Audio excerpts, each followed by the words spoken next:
Welcome to our mindfulness meditation on Monday, May 18th of 2020. Um, Today we will continue our exploration of the five hindrances of Buddhism. This is our fifth episode in this series, and today it's the turn to consider restlessness and worry. But before we do that, I would like to just mention that at the end of today's practice, we will do a practice that is called dedication of merit.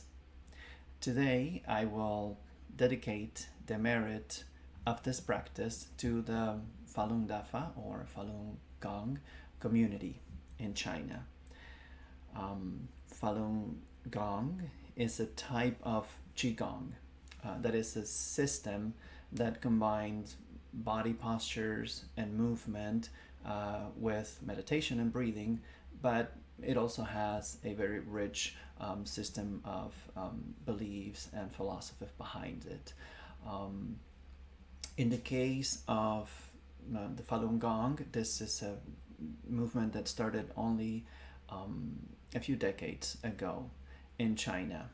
Now there's a community of millions, up to perhaps 70 million people in China who follow this movement, who are practitioners and believers in the teachings of Falun Gong. And right now they are suffering very brutal, bitter persecution by the authorities. So today I will I will offer the benefit of my practice to the community of Falun Dafa. Consider who will benefit from the merit of your practice today, and feel free to share it in the chat box on Facebook or YouTube. I see we already have some friends that are ready to meditate today with us on Facebook and on YouTube. I invite you to share this video so that we can invite more people into this virtual meditation circle today. For being here today and for helping us just spread the word, I thank you. The five hindrances, in case you missed the previous episodes, which are available to rewatch on our YouTube channel, are five mental states that Buddhist philosophy identifies. Five types of obstacles to our practice of mindfulness, as well as our spiritual development, and our capacity to live life fully and meaningfully. And this is because these mental states predispose ourselves towards certain automated responses to our everyday experience. These are sensory cravings, aversion or ill will, sloth, torpor. And these are the three that we've considered already. The one that we're considering today, restlessness and worry. And finally, doubt, which we will consider next week. So let us start, and as I continue to introduce you to this hindrance and the practice that we will do to address it, I invite you to not wait any longer and start meditating today. So consider your posture, consider your base, especially. If you're sitting on a chair like me, just try to have both feet on the ground. Try to have your spine as upright as you can. Try not to slouch too much, neither forward or backwards or towards the side. So try to find a balanced posture, yet a natural posture. Bring your shoulder blades together a little bit and let them fall. Relax the shoulders. Relax also the facial muscles. Most of us usually have to tuck the chin in very slightly so that we fully extend the back of the neck, so that the spine is a straight line from the pelvis all the way up into the skull. You can rest your eyes somewhere comfortable, somewhere that if you keep your eyes open, your mind will not be distracted by movement or any colors and moving things. You can close your eyes if it helps. And now, as you hear the sound of the bell, just start bringing your attention towards your breath, allowing the breath to flow through the nostrils if possible, very gently, very slowly. But with each breath, you can allow this flow to reach deeper and deeper into your lungs on its way in, and on its way out, you're going to allow more and more air to exit the lungs. Very gradually, very naturally. It should feel soothing and relaxing. It shouldn't feel like a workout, so don't push. There should be no strain.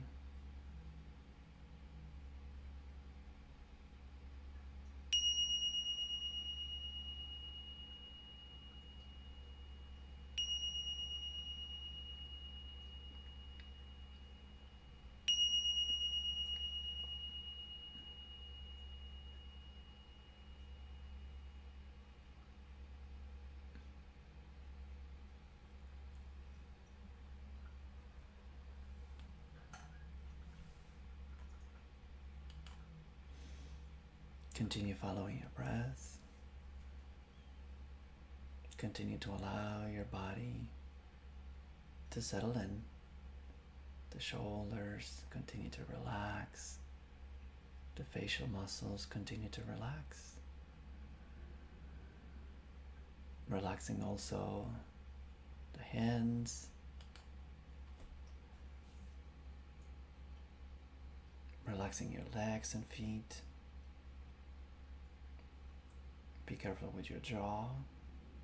Let it drop. Don't clench your teeth. And simply following the breath. A constant exchange of air with the room, with the environment. A constant exchange of energy with the universe. Simply flowing, you're not controlling it, just feeling it, becoming aware of the sensations, and becoming aware of every aspect of the moment to moment. So all those bodily sensations that start to become noticeable. Perhaps a body part where you feel some tension or even some mild pain, perhaps discomfort. An itch on your skin, or perhaps noticing the temperature of the air on your skin for the first time. Perhaps noticing noises in a room next to you or coming from the outside.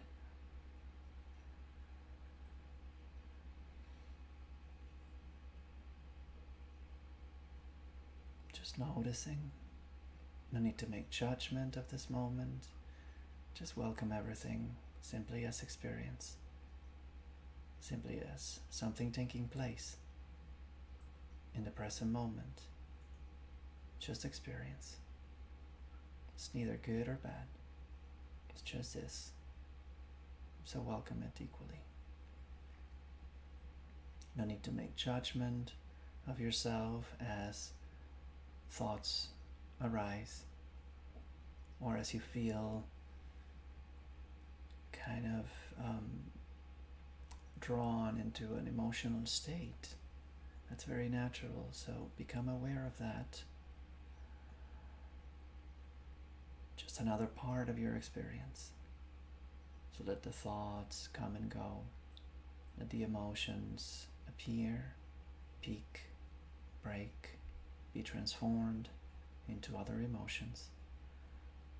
It's neither good nor bad, nor right or wrong.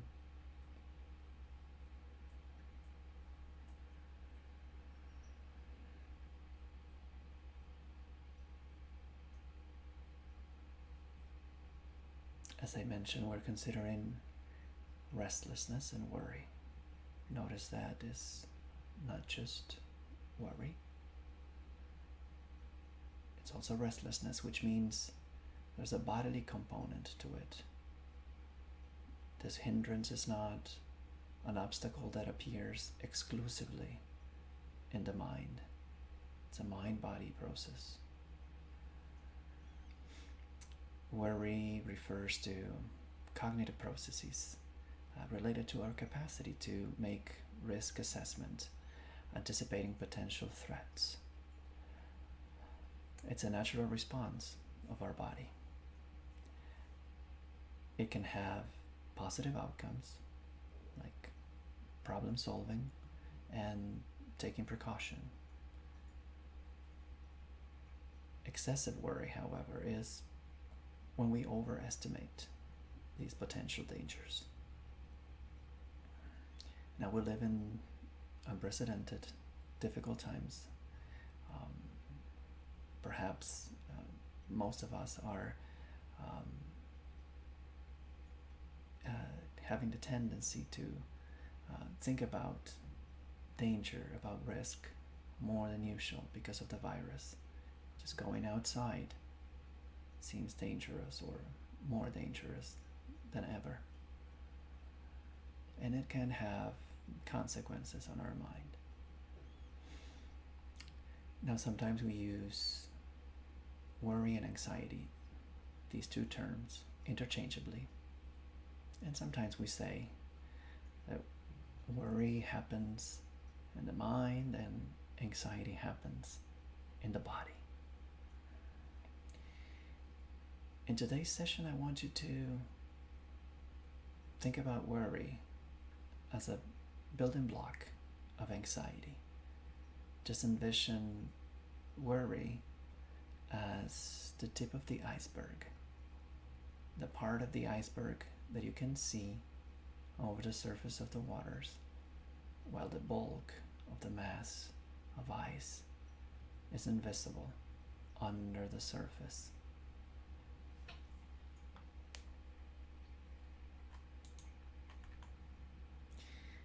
Anxiety is our body's natural response to threats. When the body believes that we're in danger, it sends signals to the body. It's this fight or flight response that you may have heard of. Now imagine you have something important like a presentation at work or school, a very challenging thing that you may have to do, something perhaps on your to-do list today. Just consider that for a moment.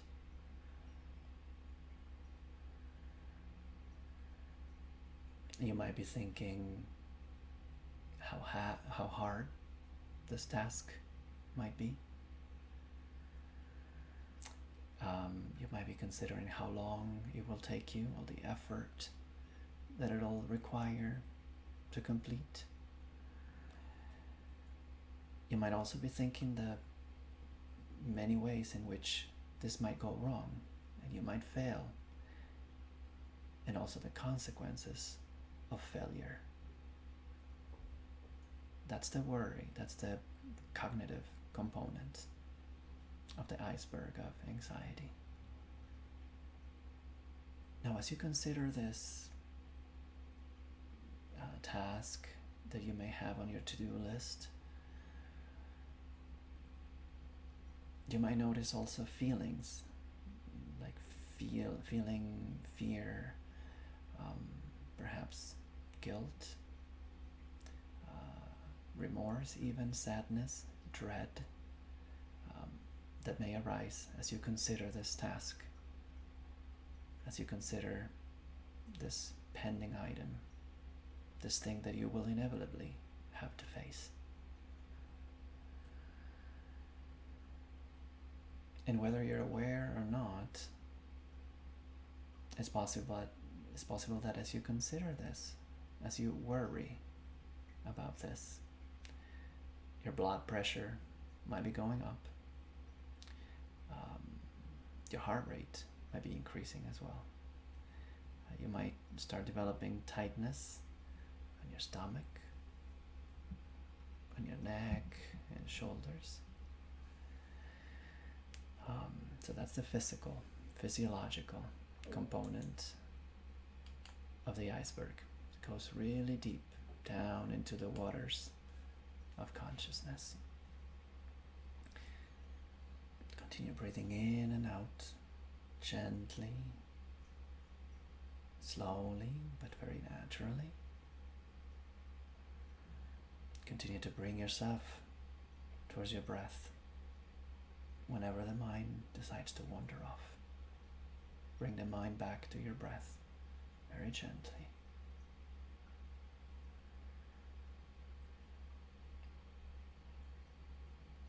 This mind-body interaction, when uncontrolled, can cause negative thoughts, to trigger negative emotions like fear, like sadness, desperation. These thoughts as well might cause may have bodily consequences like headaches, palpitations, sweating, tightness in your muscles and your stomach. And it can also go the other way around.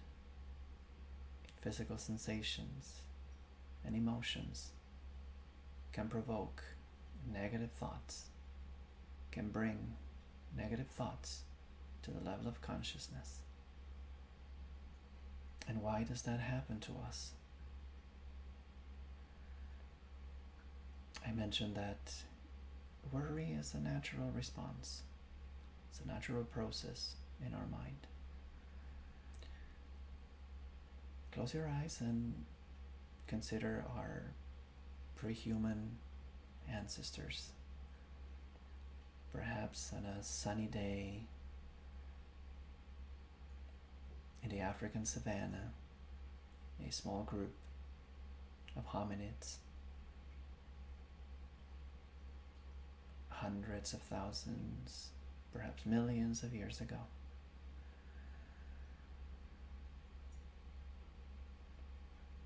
And all of a sudden, in the distance, in the horizon, you, as part of this group of hominids, notice something moving. You can't really see what it is. It's just too far in the horizon. Is it a lion? Is it a hyena, a dangerous animal? Or is it just the wind brushing the bushes?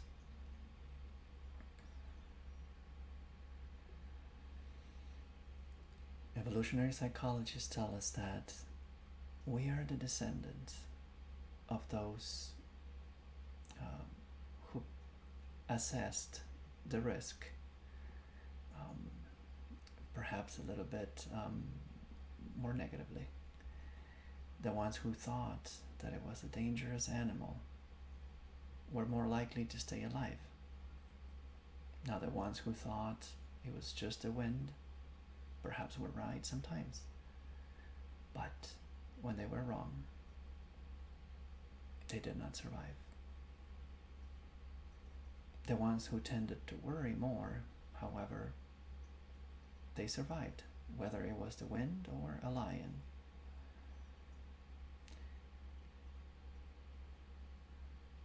From the perspective of evolutionary psychology, nature doesn't care how we feel. Nature wants us to stay alive, whatever it takes. Now fast forward to our day. The same mechanism, the same negative bias continues to be part of us, of our mind. And we have to become aware of it. because the mind tends to continue to send the danger alerts to the body even after the danger has already passed, even when the danger is not justified.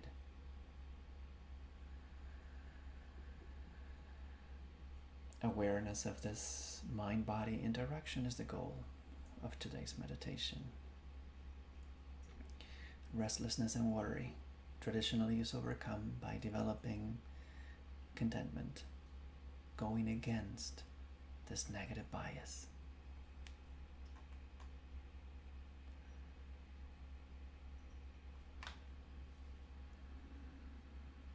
Continue breathing in, gently, slowly, deeply, yet naturally.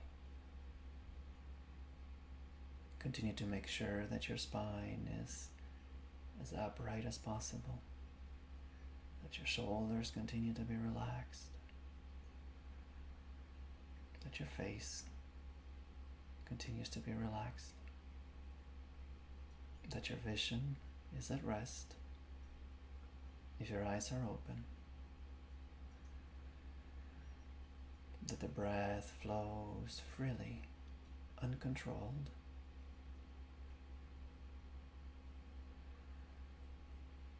yet you're following these physical sensations as they simply pass through the body.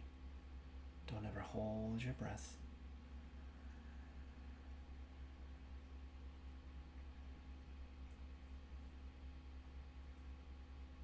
Envision the breath as light, envision the breath as energy, perhaps with a color, whichever way might help you. So that you let your breath reach every corner of the mind and every cell of the body, renewing and healing one breath at a time. No matter what may have happened up to this moment, even the previous breathing cycle, no matter what may come after, even the very next breathing cycle,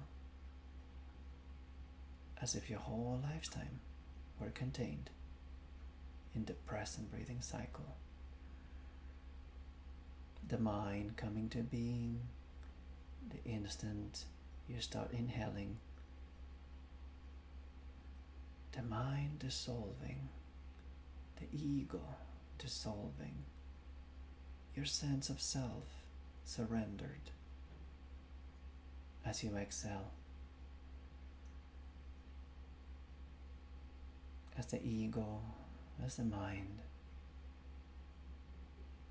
as the sense of self dissolve with each exhalation. Rejoice in that fraction of a second when you're done exhaling before you take the next breath in. Rejoice in this timeless yet eternal moment of no mind, of no self,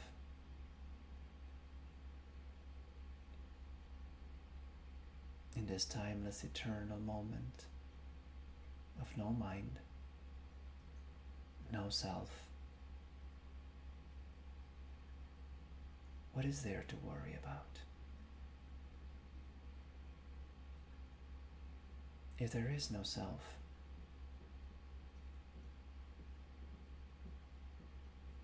what is the mind attached to? What is the mind worrying about?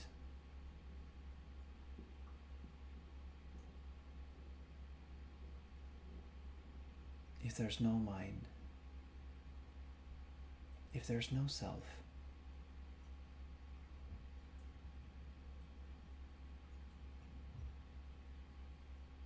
who is the one who worries?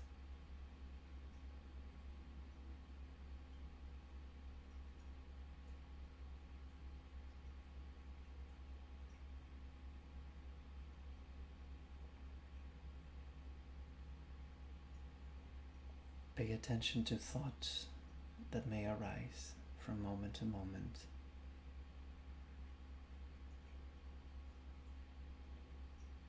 As a thought forms in the mind, just let it come to you. Don't run away from it. Don't fight it. Don't push it away. Don't judge yourself for having a thought in the middle of your meditation. Just dwell with the thought. What is the thought about?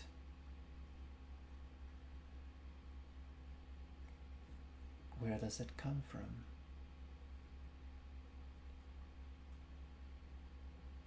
Have you chosen to have this thought?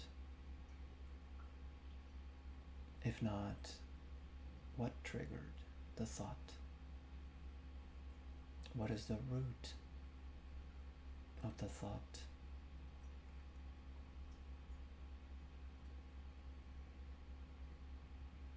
As you deliberately choose to stay and contemplate your thought,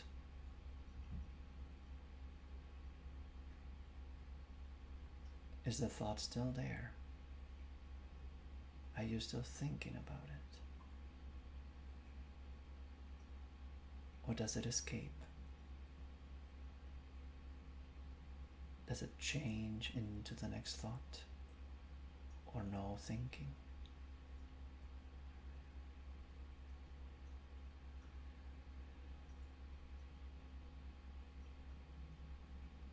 As you consider these thoughts, as you dwell in the thought, as you enter these mental images,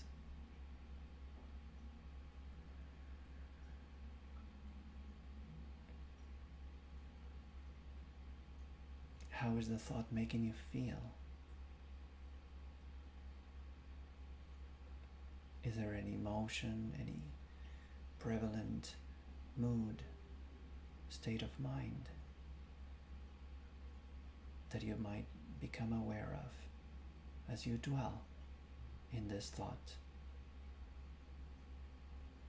Even if this impression is fleeting, even if it only lasts for a moment or two, how does that make you feel?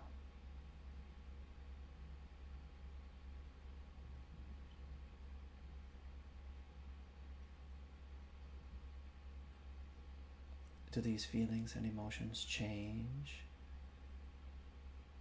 as you consider one thought and the next and the one after that? Or the feelings and emotion remain stagnant as the thoughts just transition from one into another, as the monkey brain jumps from one thought to another, almost at random? Or is it the other way around? Perhaps one thought that has decided to stay, has decided to dwell on your mind today.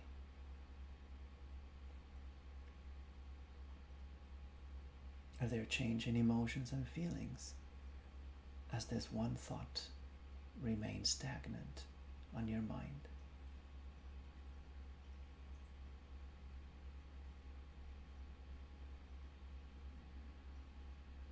Continue breathing in deeply.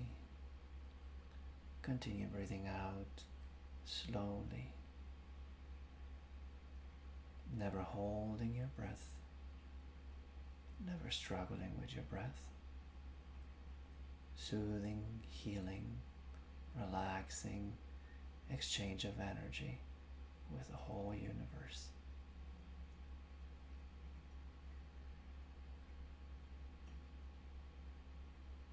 Continue to relax the body from head to toe.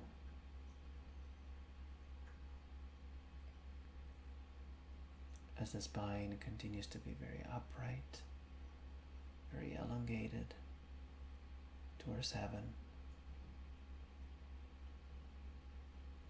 Allow the scalp to relax and fall on each side of your head. Allow the forehead to relax. Allow the muscles around your eyes to relax. Allow the eyeballs to sink inside their sockets. Allow the muscles around your ears to relax. Imagine the brain sinking inside the skull. Allow the muscles around your mouth to relax as you keep your lips very gently sealed. Allow the tongue to relax. Let it sink inside your belly, allowing the belly to relax as well.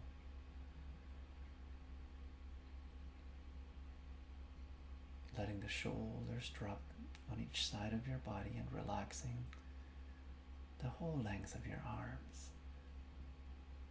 Relaxing the hands, letting them rest.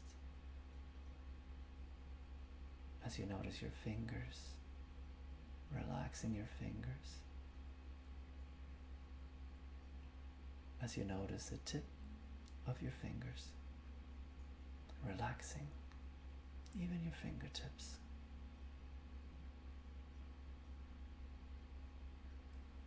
Relaxing the whole length of the spine.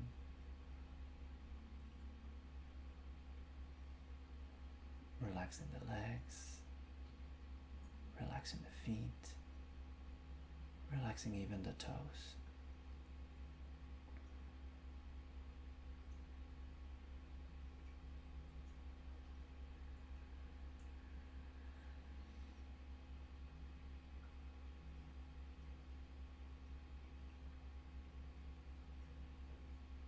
The next step in overcoming restlessness and worry is to find joy in everyday life, in the ordinary, rather than wanting more. So let us be grateful for this moment of awareness. Let us be grateful for all those who came here today to form this meditation circle from places around the world. Let us be grateful to them for helping us with our own practice.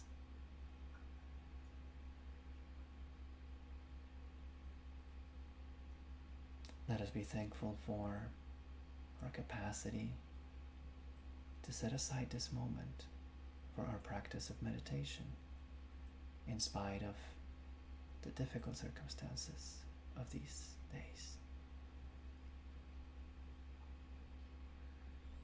Let us be thankful of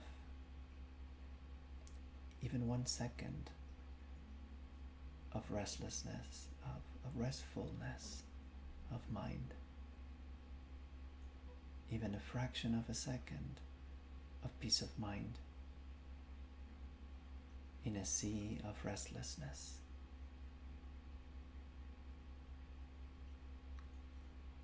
Let us be thankful for the present breathing cycle.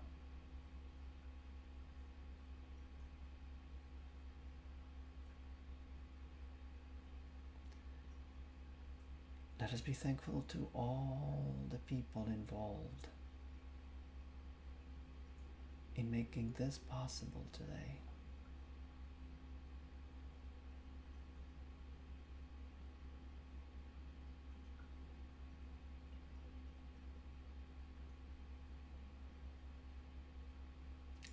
Let us be thankful for all the people who have been involved in growing and producing and distributing the food that we ate today.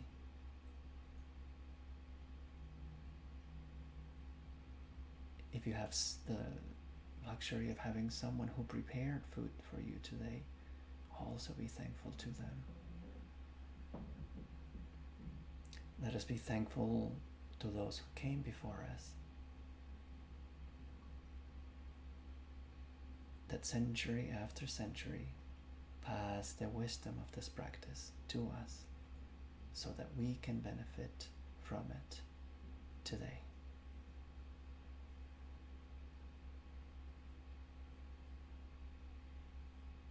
What else do you feel gratitude for in this day?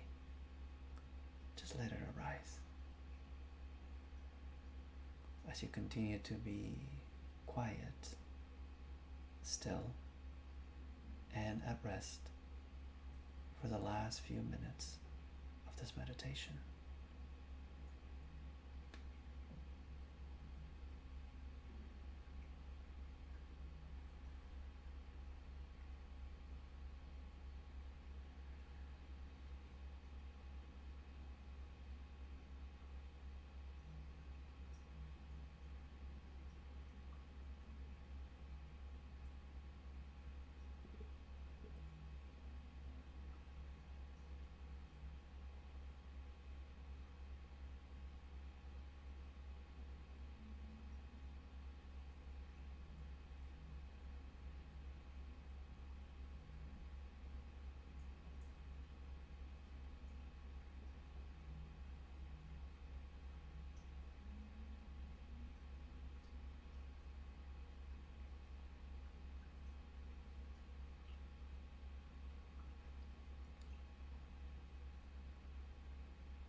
Now stop doing.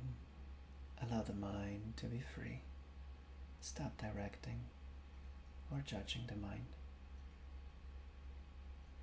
Simply be in the world and nothing else.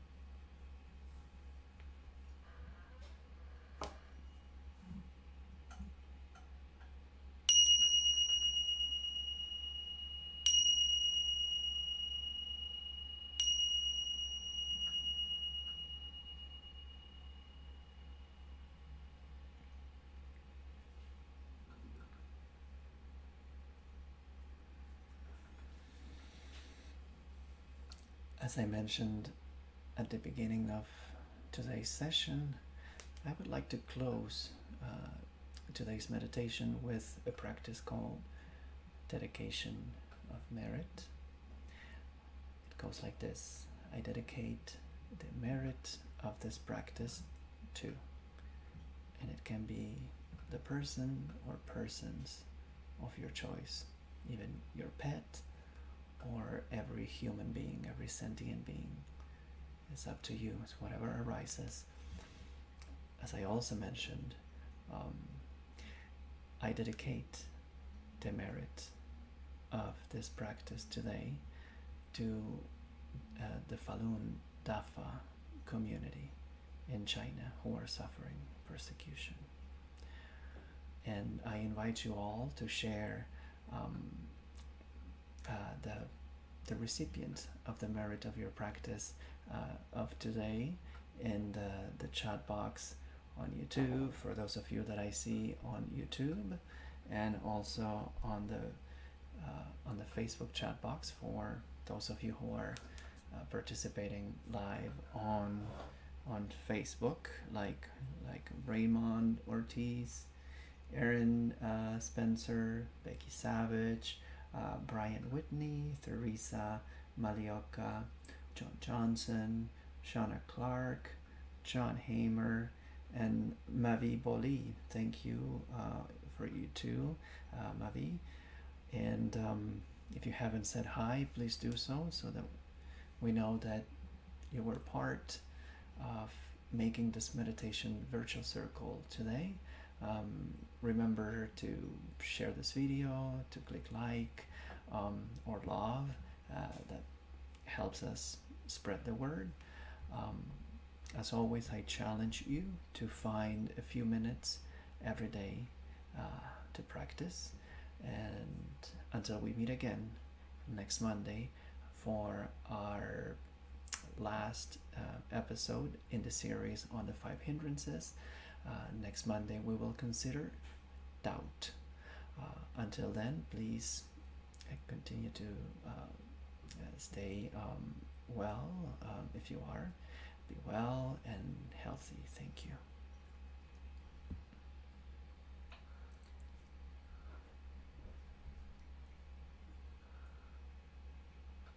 Thank you, Brian, for your dedication of merit.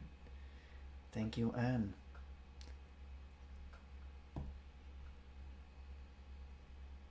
Thank you, Tarun. It's a blessing to be with all of you today. Thank you, Kathy McGregor Gabriel. Anyone else who I haven't mentioned joining us today?